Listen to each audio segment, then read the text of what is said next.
આજે આપણે લાખણી તાલુકાના શેરગઢ ગામે ભૂરાભાઈ દેસાઈને ત્યાં આવ્યા છીએ.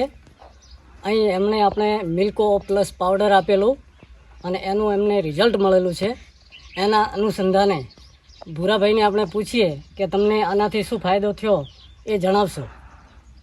તો અમે અત્યારે આ પાવડરનું જે એક ચમચી બંને ટાઈમ આપ્યું હતું એનાથી ગાયને 1 લીટરમાં દૂધનો વધારો થયો છે અને ભેંસને પણ 1 લીટરનો વધારો થયો છે. અને આ પાવડર મેં પાછું એક જ પેકેટ ચાર્યું છે અને પાછો બીજી વખત આ લેવા માટે તમને એમને બોલાવ્યા છે કે મારે એનું લેવું જ છે. અને બીજી વખત બધાએ પણ ચારે તો આનાથી દૂધ પણ વધે છે અને ફેટ પણ વધે છે. બંને સારો રિઝલ્ટ છે. એટલે હું ચારું છું ને બીજાને પણ કહીશ કે ભાઈ આ વસ્તુ ચરાય. તમને ફાયદો થયો જ છે અને 100% ફાયદો છે અને આ વસ્તુ સારી છે, ગેરંટેડ વસ્તુ છે.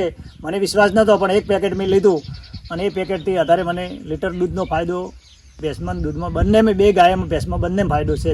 ફેટમાં વધારો થયો, ફેટમાં વધારો થયો, અડધા ઉપર ફેટ વધે છે અને દૂધમાં તો લીટર ફાઇનલ છે જ, લીટર ઉપર પણ ઓછું નથી. એટલે સારામાં સારી પ્રોડક્ટ છે. જે કોઈ પણ સારે એના માટે બહુ સારી છે અને ચરાય. હું પણ ચારીશ. આ હું બંધ કરવાનો નથી, કાયમી માટે ચાલુ છે. સારું, ચલો.